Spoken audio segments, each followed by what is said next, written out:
The universe is endless. It's made out of billions of stars and planets. Some of those planets have an atmosphere. Some of those planets also have water. If all the conditions are right, a planet can have life. By coincidence.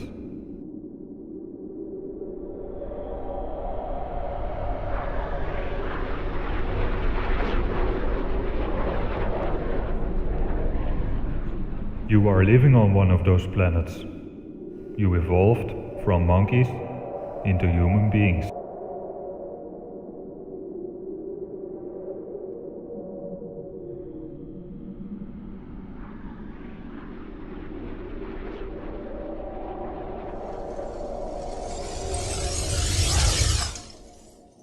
So, who made all of this? Scientists will tell you it all started with a Big Bang, but they can't tell you what exploded. If this is your current worldview, I suggest you to keep watching. In this video we will take a closer look at the facts and proofs that scientists use to prove heliocentrism. You probably think this is easy to prove, but you will see that a lot of these proofs are based on assumptions. For centuries, people used to believe the Earth is flat and stationary. In 1532, Copernicus completed his new model of the universe. Despite urging by his closest friends, he resisted publishing his views until right before his death in 1543. This is seen as a major event in the history of science. It's important to know that Copernicus never tested his theory. There was no instrument or telescope at that time that could prove it. For 100 years people started to believe in this new model of the universe, but there were many things that scientists could not explain. No one could explain why people at the bottom of the globe are not falling off into space. Until Newton came with his theory of gravity in 1687. He needed more than 500 pages to explain gravity. The theory of gravity is based on the assumption that we live on a spinning globe.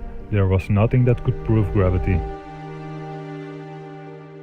Many more years went by and the whole world started to believe in gravity and heliocentrism. No one could prove it until NASA arrived. After World War II, Russian and American intelligence teams began a treasure hunt in Germany. The US military rounded up NASA scientists and brought them to America. After the discovery of flying discs and particle laser beam weaponry in German military bases, the War Department decided that NASA and the CIA must control this technology. Most of the scientists started to work for NASA.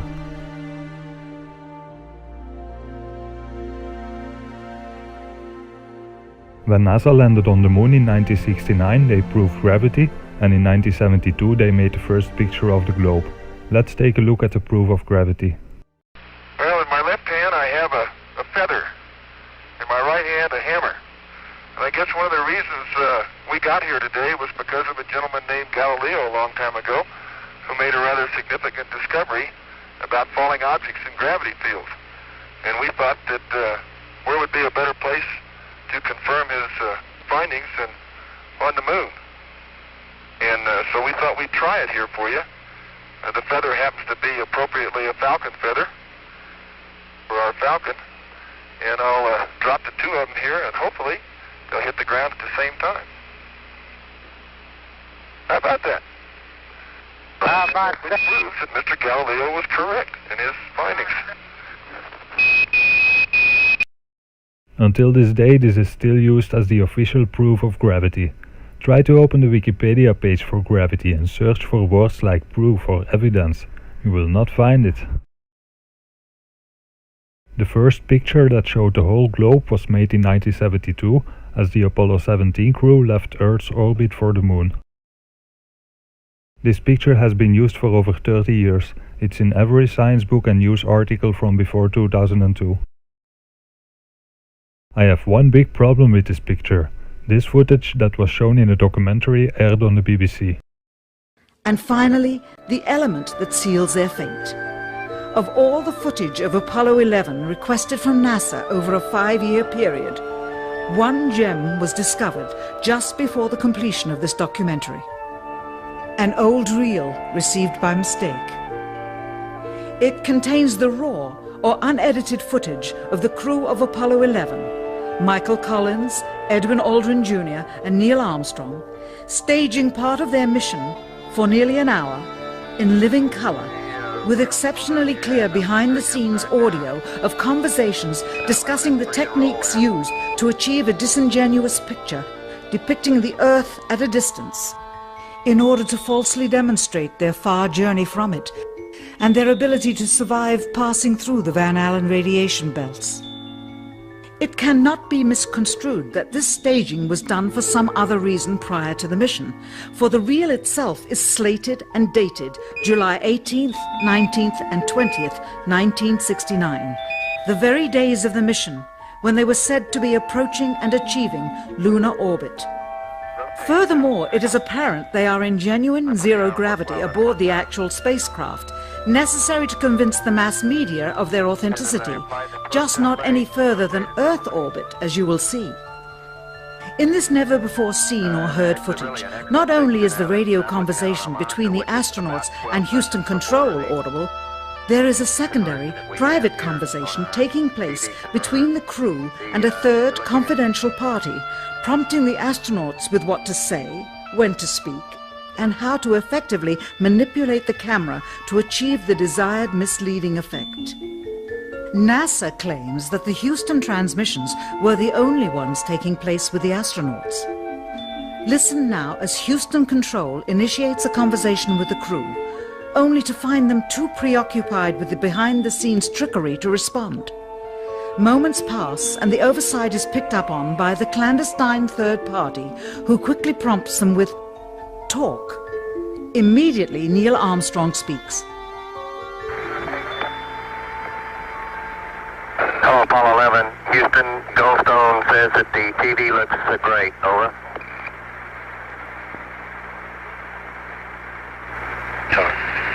Okay, Roger. We're ramming in on Earth. Again, the illusion they are attempting to create is the Earth at a distance to demonstrate their far journey from it and their ability to survive passing through the Van Allen radiation belts.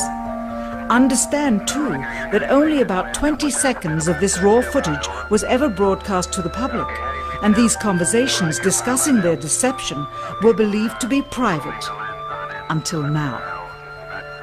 Here they discuss that these television transmissions were in fact not broadcast live as everyone believed. They were first screened and edited for playback later. Roger, Neil. We just wanted a narrative such that we can, when we get the playback, we can sort of correlate what we were seeing. Thank you very much.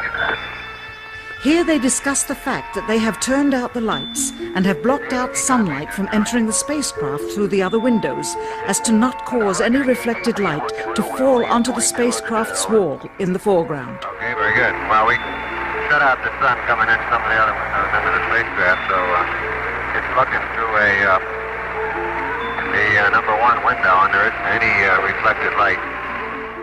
The reason this was done is so that the truth of the matter would not be revealed. It is this.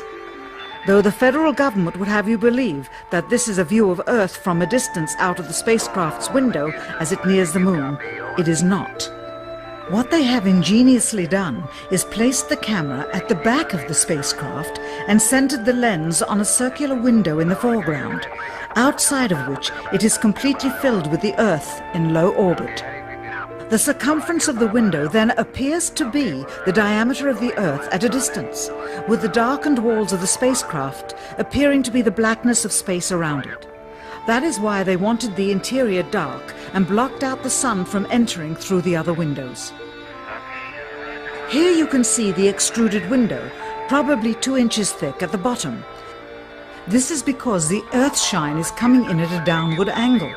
It also causes the Earth to appear to be an irregularly shaped circle, for you are seeing the outside of the window at the bottom and the inside of the window at the top, which together form 2 different sized halves of a circle. Subsequently, this take was never used. As they perfected the shot, a crescent-shaped piece of black material was inset slightly into the window to create the illusion of the Earth's terminator line dividing night and day. It is uncannily convincing. During this segment, intended to be edited and played back later for the worldwide television audience, dated July 18th, 1969, Neil Armstrong condemns himself as he states that he is 130,000 miles out, or halfway to the moon, as the NASA flight log also states on this date, when he is in reality in low Earth orbit of a few hundred miles. Roger, Houston, Apollo 11. Calling in from about 130,000 miles out.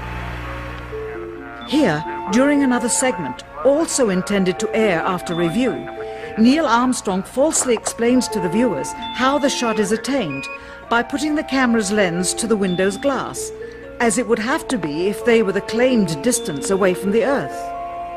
We only have one window that has a view of the Earth, and it's filled up with the TV camera. If the window was completely filled up with a TV camera, as he stated, then an astronaut's arm would not be able to get between the camera and the window, as it obviously does here in this outtake. South America becomes invisible just off beyond the Terminator or inside the shadow. You can also notice how the astronaut operating the camera reacted to the mistake by attempting to pan away from it. Blue gas, see white bands of major cloud formations across the Earth. This is a segment that they believed wasn't even being recorded, much less suitable for broadcast, for the lens was being zoomed out and the scene was being changed to that of an interior of the astronauts at work, and apparently the stop button popped back up on the recorder without notice. Here is the diffused work light that they used to see camera controls, but not throw light onto the spacecraft's wall. Here they remove part of the crescent insert.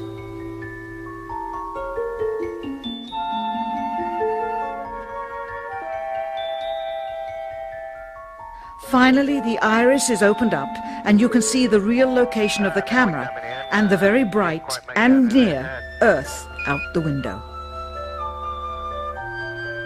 Here is the slate for the 19th of July, and the same shot of trickery on the 19th of July, and then the 20th, and the same misleading shot on the 20th. Later that evening, they were said to be walking on the moon. How can this be when they were in Earth orbit only 9 hours earlier, and the moon is some 3 days' journey away? Furthermore, if they genuinely went to the moon, why would they be faking any part of it? Why this trickery with the window? By faking being halfway to the moon, it becomes apparent that they did so because they could not even go halfway. It thus confirms that the stumbling block to their success was the lethal radiation of the Van Allen radiation belts. Since the same equipment was used on the subsequent missions in the 40 months that followed, none of them could have gone to the moon. They only increased their proficiency at staging them. When some TV viewers of the second manned mission to the moon telephoned the networks complaining that reruns of I Love Lucy were being interrupted, it became clear that for the taxpayers, once was enough. I will let you decide whether this footage is real or not. In 2002, NASA released the next Blue Marble pictures. At this point in the documentary, I had a clip from NASA, but YouTube decided to block it worldwide since April of 2016. In the video, Robert Simon, the creator of the NASA Blue Marble pictures, explains how he made those pictures. He explains that the picture is made in Photoshop with lots of different layers.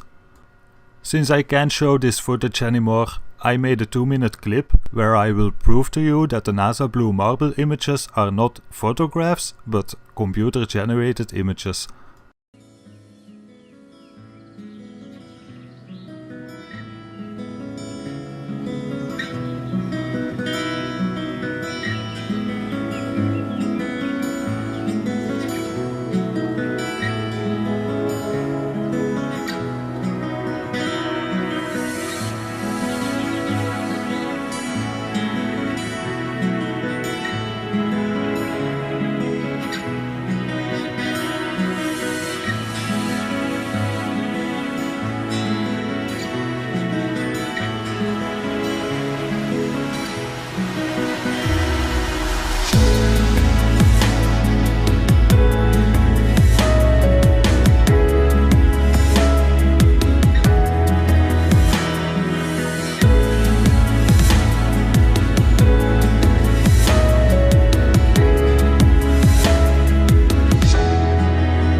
So, our proof that the Earth is a globe is a bunch of photoshopped images? Why can we not make a normal photo from one of those many satellites? If you look at a few pictures the other space agencies released, you will find out they all make composite images. Maybe you're thinking you can't use a normal camera in space, but the Chinese claim they use the HD camera. And then there is this next problem. We don't really care much about sea level. No. If you want to be high, you're measuring your distance from the center of the Earth. From the very center of the Earth. Is that different from the center? I'm trying to Okay, give it... the very center of the Earth. So you want to find the farthest point from that center. And it turns out sea level at the equator is farther away from the center of the Earth than sea level near the poles. And it has nothing to do with global warming and melting of the ice caps. Why is that? Because Earth, we know it spins once a day. Yes, thank you. 3 people know how long a day lasts here. Good for row number 2. They're off to a great start. So you spin, when you spin pizza dough, it kind of flattens out. Yeah. Gets wider in the middle. And so Earth, throughout its life, even when it formed, it was spinning. And it got a little wider at the equator than it does at the poles. So it's not actually a sphere, it's oblate. And officially it's an oblate spheroid. That's what we call it. But not only that, it's slightly wider below the equator than above the equator. A little chubbier. A little chubbier. Yeah. Chubby's a good way. It's like pear-shaped. Yeah. So it turns out the pear-shapedness is bigger than the height of Mount Everest above sea level. So NASA has been showing us those perfect spheres, but now scientists say the Earth is pear-shaped? Let's just try to prove its roundness for now. Everyone has seen pictures like this. These are taken by amateurs. This proves that we live on a globe, right? Well, no, there's another big problem here. Most cameras are using a wide angle or a fisheye lens. These lenses distort the image like you can see in this video. So when you see a curved horizon in a picture, it doesn't necessarily mean it's like that in reality. There are lots of videos from planes and weather balloons on the internet. Every time you see curvature, it appears to be because of the lens. There is a lot of footage that shows no curvature at more than 100,000 feet.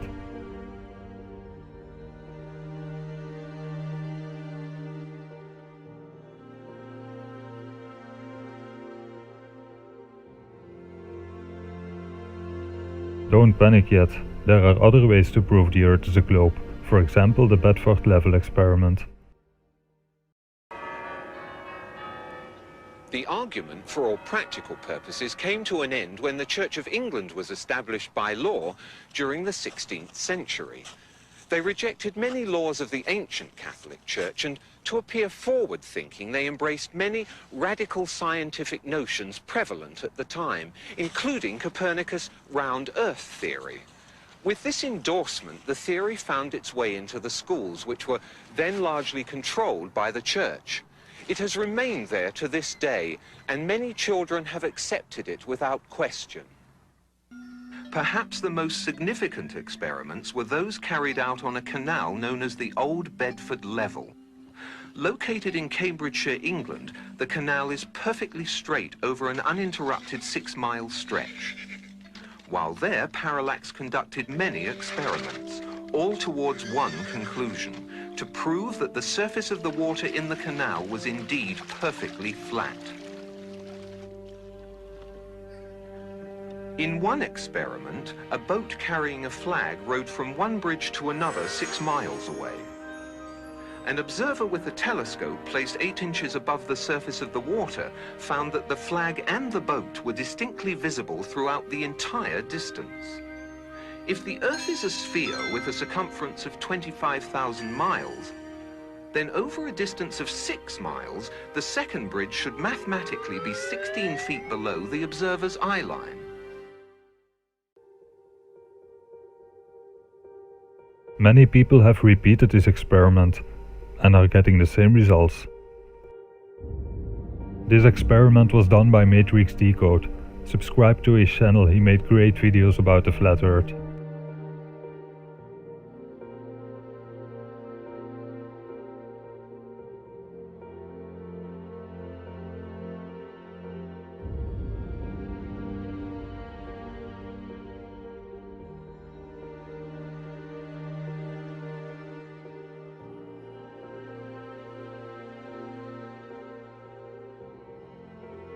Okay, you can start to panic just a little bit now, but still, the Earth must be a globe. We even know the size.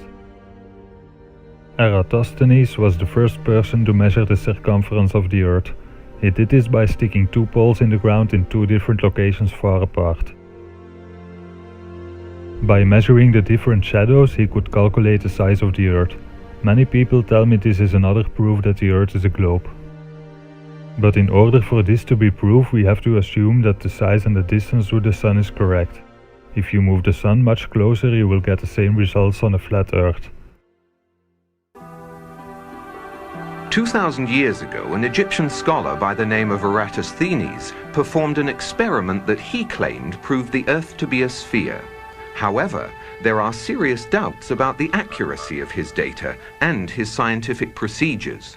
Dr. Leo Ferrari explains. The Eratosthenes experiment is an experiment supposedly conducted in the 1st century, whereby this ingenious person was supposed to have proved, I say that in quotes, that the Earth was a sphere of some 4,000 miles radius. Eratosthenes one day noticed that the Sun was directly overhead in Syene, whereas he noticed that on the same day, at the same time, the Sun made an angle of 7.2 degrees to the vertical at Alexandria, which was some 530 miles away. How did Eratosthenes in the 1st century know what the Sun was doing on the same day in two places which are 530 miles apart? One can take all those same data, knowing that the Earth is flat. In one place you have the Sun directly overhead, and at another place, at the same time, 530 miles away, let us suppose that it does make an angle of 7.2 degrees to the vertical. Then we have a right-angled triangle, which it can be easily shown that the Sun is some 4,000 miles up in the sky. These superficial, even, considerations show that it's impossible. The whole thing, it's a story, a fairy story made up and mindlessly repeated in textbooks. If we really live on a globe, how come it's so difficult to prove it? If there are really thousands of satellites in space, and how come there are only a few pictures showing the globe? Oh wait, I said satellites. That's what GPS uses, and it works. Does that prove the Earth is a spinning ball in space? Not for me. If the Earth would be flat, there would be no need for satellites. Without curvature, a ground antenna would have a much bigger range. It would also be much more cost efficient to use ground-based towers. Think about it, if we can make GPS work with only a few satellites, how come they place cell phone towers all over the world? Go to Google Images and search for a satellite TV dish. Try to find one that points straight up.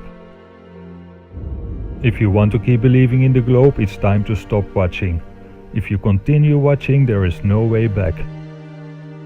Have all scientists and teachers been lying to us? Well, no. All of the science is based on the assumption that we live on a globe. You can make most of the math work on a globe, but you need some stuff like gravity and relativity. Scientists can go to space to look. So, if they really believe something, are they lying?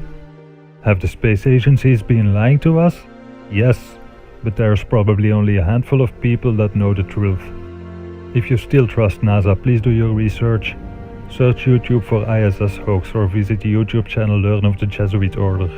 If you still believe NASA after that, with a sphere of 4,000 miles radius being spun round once every 24 hours, a little bit of calculations will show that that person there is being spun round at about 1,000 miles an hour and it doesn't know it. I mean, this is obvious nonsense. You go on a merry-go-round and it goes, I doubt, more than 10 miles an hour and you get off all dizzy. You mean to tell me that people can be spun round at approximately 1,000 miles an hour and not know it? Why, if this is so, this whole room that we're in is supposedly being spun round at something of approximately that order of speed, and we don't know it, knowing that the Earth is flat. In one place you have the Sun directly overhead, and at another place, at the same time, 530 miles away, let us suppose that it does make an angle of 7.2 degrees to the vertical. Then we have a right-angled triangle, which it can be easily shown that the Sun is some 4,000 miles up in the sky. These superficial, even, considerations show that it's impossible. The whole thing, it's a story, a fairy story made up and mindlessly repeated in textbooks. The flat Earth model claims the Sun is much smaller and closer. It's like a spotlight circling above our flat stationary Earth. You can see this with your own eyes. Just look at the direction of sun rays breaking through a cloud. Or watch some videos from weather balloons and look at how there is often a hot spot on the clouds right underneath the sun.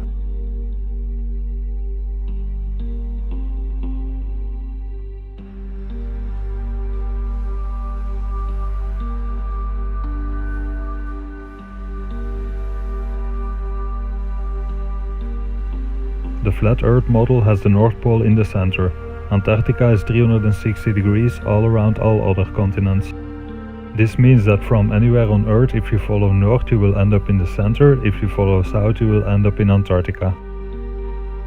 If you follow east or west you make a big circle around the North Pole. So yes, you can circumnavigate a flat Earth, you just go east or west, but it's impossible to do it going north to south.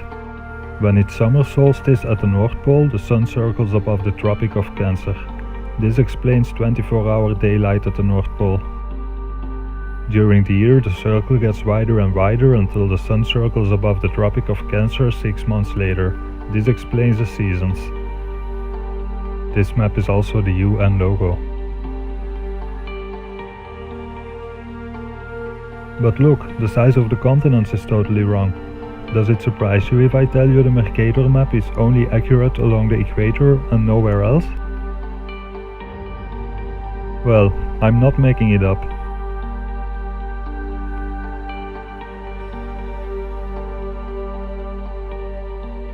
If the Earth is flat and Antarctica is the outer edge, maybe there is more land. Why is no one going to Antarctica to check it out?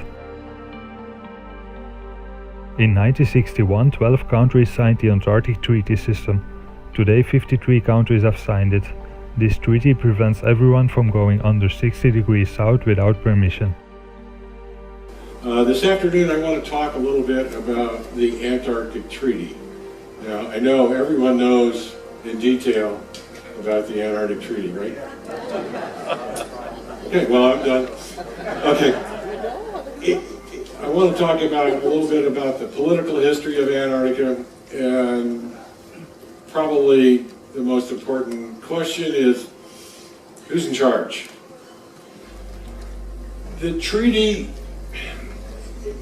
you have to put yourself in the perspective of the time frame. This was an international agreement that was negotiated in 1959. And sometimes when I do a talk similar to this with a younger group of people, they have no idea what I'm talking about, but you can remember what the global political atmosphere was in that time period. There's quite a bit of tension, particularly between the United States and the former Soviet Union. International collaboration and cooperation was kind of a foreign concept. And the treaty was discussing two significant issues. There was a significant potential threat for international conflict over areas of the Antarctic, and it was a unique opportunity for the nations of the world to continue a collaboration in science that occurred during the International Geophysical Year, and I'll talk a little bit more. But there are now over 200 different agreed measures adopted by the treaty, and they address the environmental issues. They've taken sites of special scientific interest and set those aside, so if you want to go in there, you have to have a permit to go into that particular area, so it's not disturbed just by anyone. There are historic sites that are set aside with a management plan associated with them. So if you go to McMurdo, to the Ross Sea region, and you want to go see the Discovery Hut, they're only allowed to have 2,000 people into that hut during a calendar year. That includes all the people at McMurdo and Scott Base, as well as any cruise ship that might get in the area. And you can only have 8 people inside the hut at a time, and you must have a qualified guide with you. Otherwise, the door is locked. There's a lot of those kinds of provisions in the treaty, as well as the Kandahar provision as part of the system.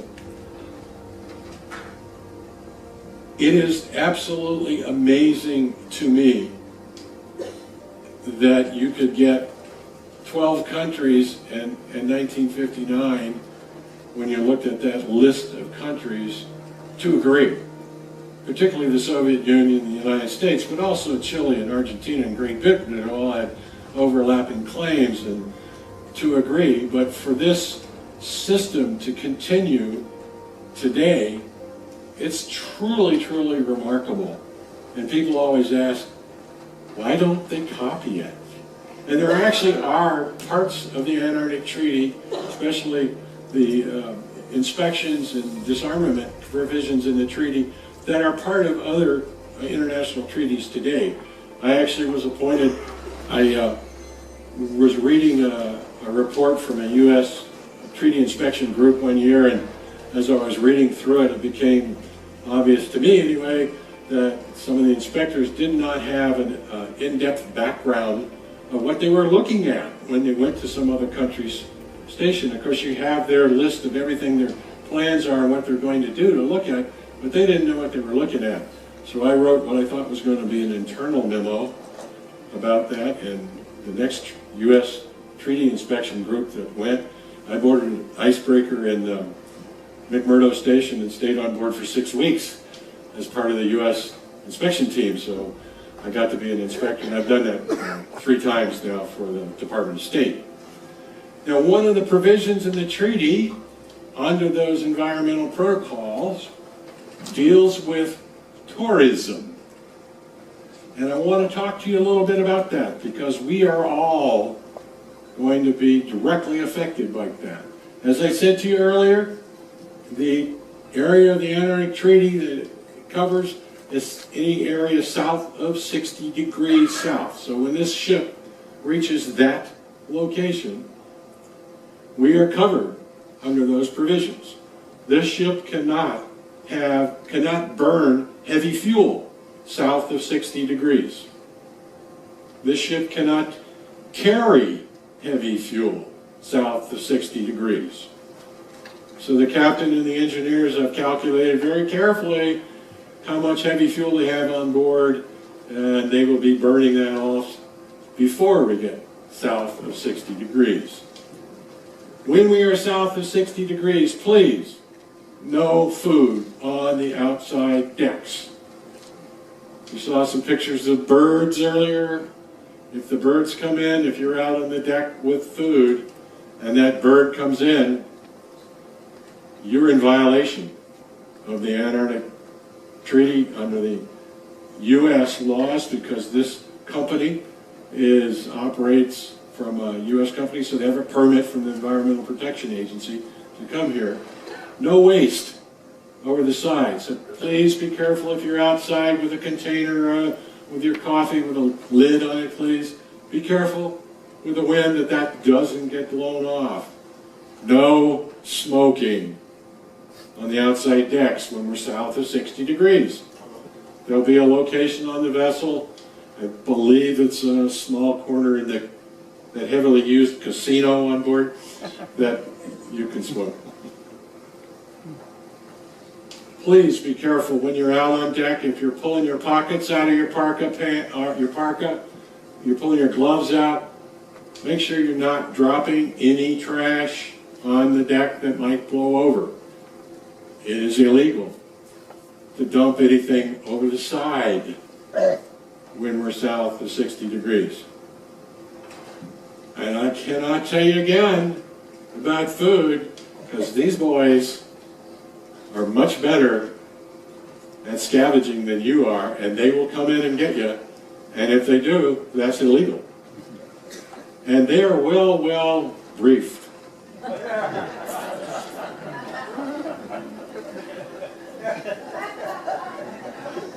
Trust me, You don't want a skua coming in, and if you've got something, they're going to hit you in the head first, and they're a pretty big bird. But please be careful of that. We will remind you a couple more times before we get to 60 South what the rules are, but we don't want to have any problems. This ship also operates under a permit that because of the number of passengers on board, we cannot do any shore visits. You have to have 500 or less. We're slightly over that. We also don't anchor while we're south of 60 degrees. And unless it's an emergency, we don't even have a permit to put a boat in the water. So when we get offshore from Palmer Station on Saturday, they come out to the ship to do a lecture on the ship. We don't go in and pick them up. They'll come out in their small boats, come alongside. So if you're up real early, I think they're due to get on at 6 in the morning, but they give a talk at 9 and again at 11 in this same place. Don't know who's coming from the station. It'll be a mix of science personnel and support staff. They have a short brief, and then they'll sit on stage and take questions from folks. It's interesting, on the last group, the person who got the most questions was the station chef. Now let's take a look at the Coriolis effect. Lots of scientists love to use this as proof of a spinning globe. The Coriolis effect claims that water turns the opposite way in the other hemisphere. But have you ever just looked for yourself and figured out which way your toilet swirls?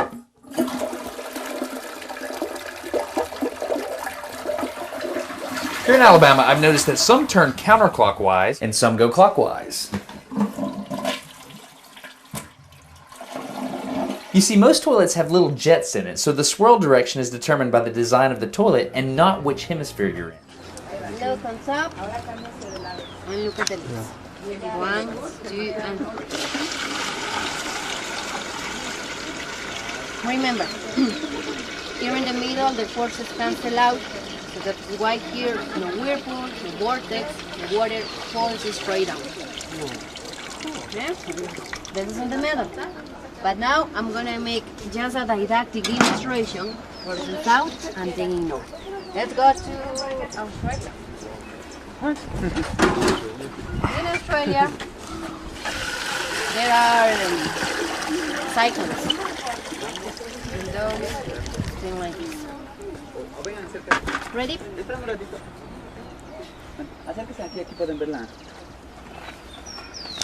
One, two, Van a ver acá te va a quedar en sentido. Sorry.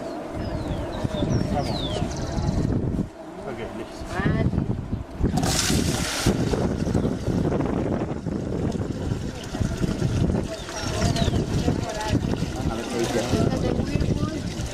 not a strong one, but the leaves are going clockwise.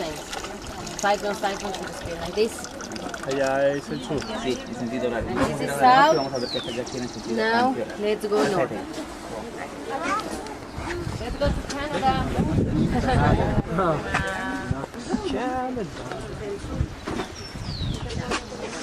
¿Ya están listas? Listos, vienen al globo, por favor. You can see this every day in your home. Yeah.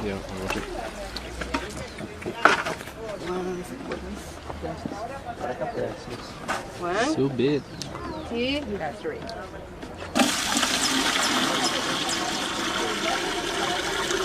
Go the other way. The opposite way, counterclockwise. Hurricanes, tornadoes, you can see like this in the northern hemisphere. And remember, the natural effect is produced by the rotation of the Earth. And that is Coriolis effect, Coriolis acceleration. Great? So weird. I need to put the water again in the middle for the next group, and then we'll continue doing more examples.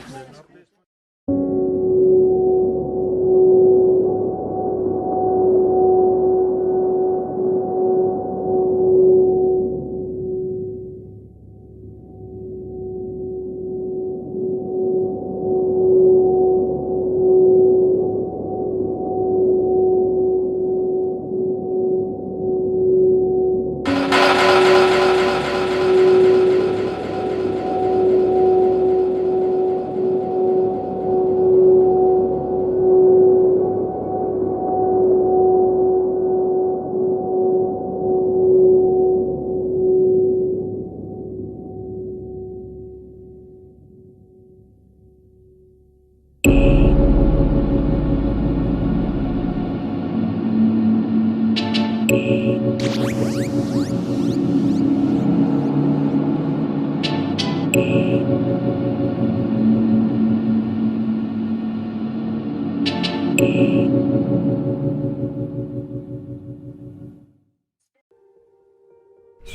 do you still believe in the globe? Maybe I should explain about sunrise and sunset, or about boats going over the horizon. Think about it. If you see a boat go over the horizon, looking straight ahead, that means you can see far enough to see the curvature. So, you should see a curved horizon also, but in reality the horizon always remains flat. When you zoom in on a boat that appears to be under the horizon, you can see it fully again. It has to be a clear day to be able to zoom this far.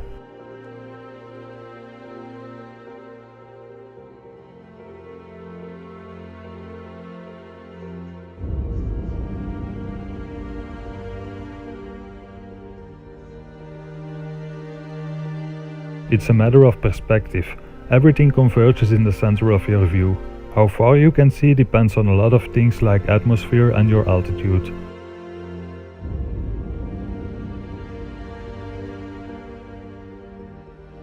Imagine looking at a balloon flying away from you.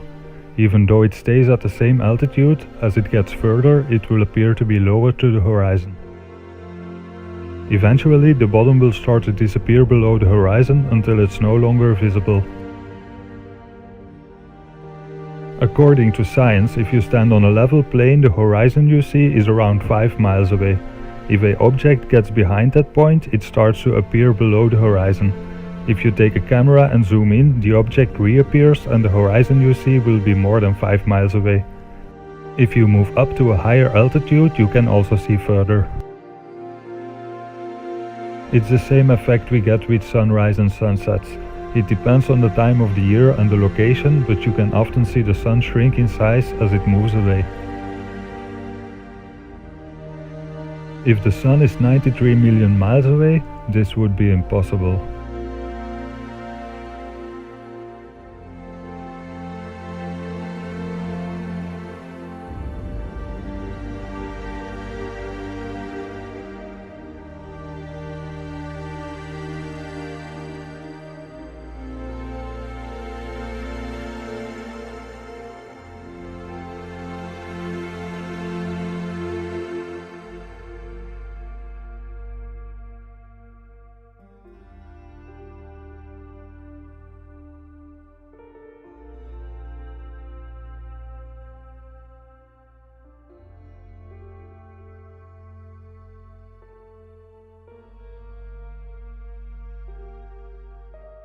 Let's look at another big problem with the globe.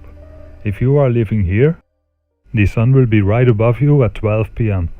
We rotate once every day and we make one rotation around the sun every year, so 6 months later at 12 p.m. there would be no sun visible in the sky.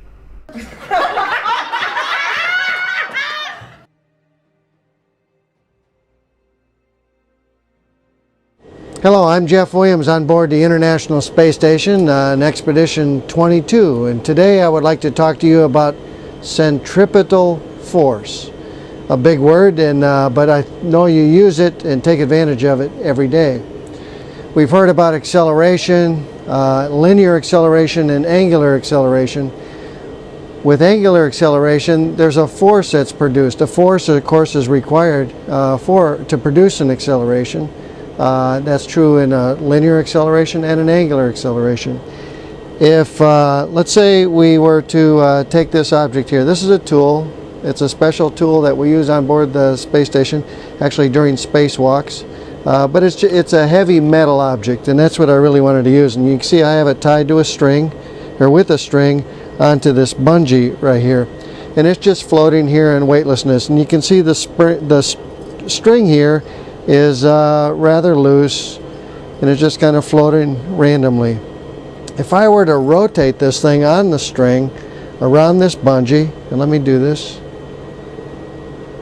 you can see that the string pulls taut and stays tight, and the tool continues to rotate around the bungee. In fact, if you look really close at the bungee, you can see that the bungee bends at the point that it's rotating. and it bends toward the tool.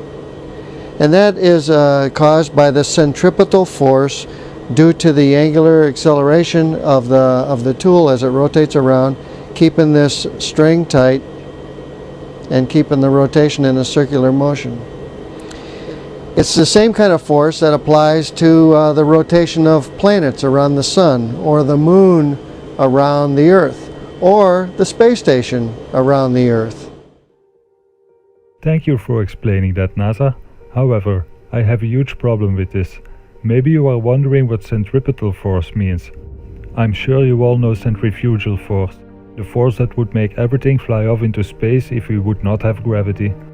Centripetal force basically is the centrifugal force or effect that appears when an object is attached to a fixed center. So, what is holding everything fixed to the center? Alright, it's gravity again. They've been talking down new sources of energy. They dismiss wind power. They dismiss solar power. They make jokes about biofuels. They were against raising fuel standards. I guess they like gas guzzlers. They think that's good for our future. We're trying to move towards the future. They want to be stuck in the past. And we've heard this kind of thinking before. Let me tell you something. If some of these folks were around when Columbus set sail,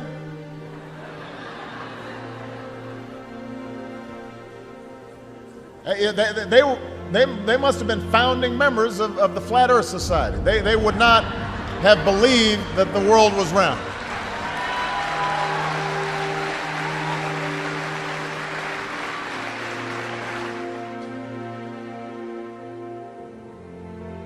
If I say that the world is round and someone else says it's flat,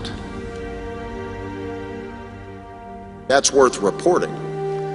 But you might also want to report on a bunch of scientific evidence that seems to support the notion that the world is round.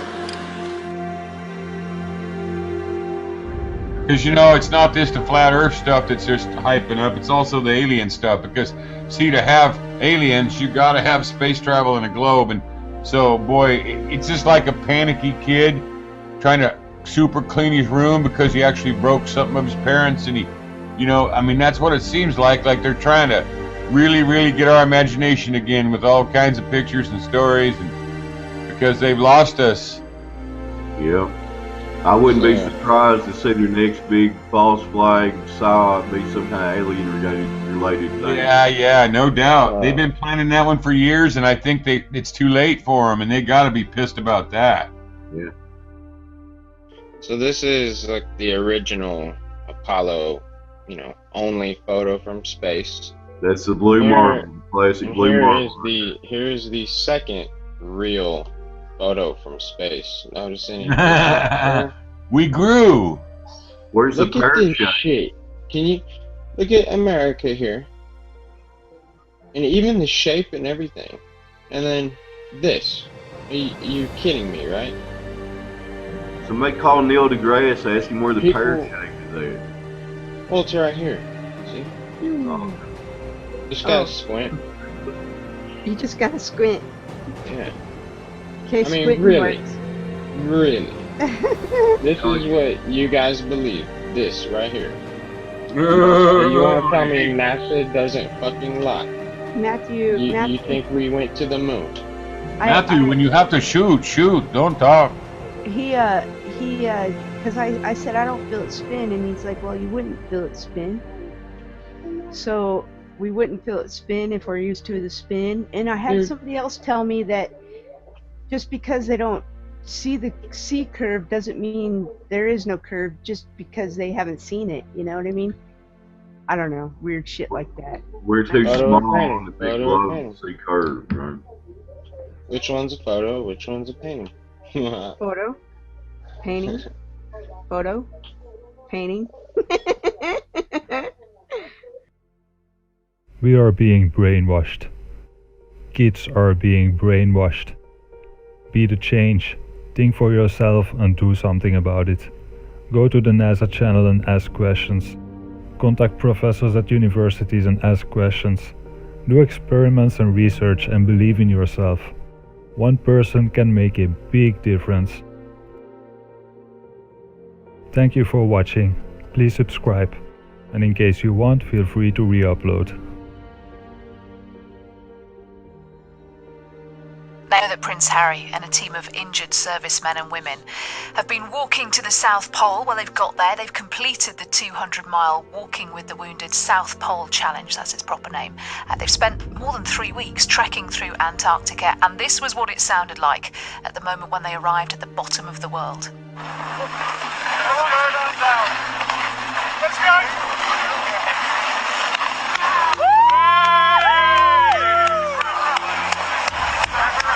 Oh, it sounds quite restrained, doesn't it, after all that effort? Well, they spent 20 hours in a cold chamber. This was the prince and the other competitors who were with him to prepare for the conditions that they were going to find down there. The expedition was supposed to be a race. You might remember it being billed that way before it started, but the weather became so bad as they went along that they scrapped the competitive side of things and just joined up as one big team instead. And this was how Harry reacted after completing the mission. We're here, we made it. It's Friday 13th.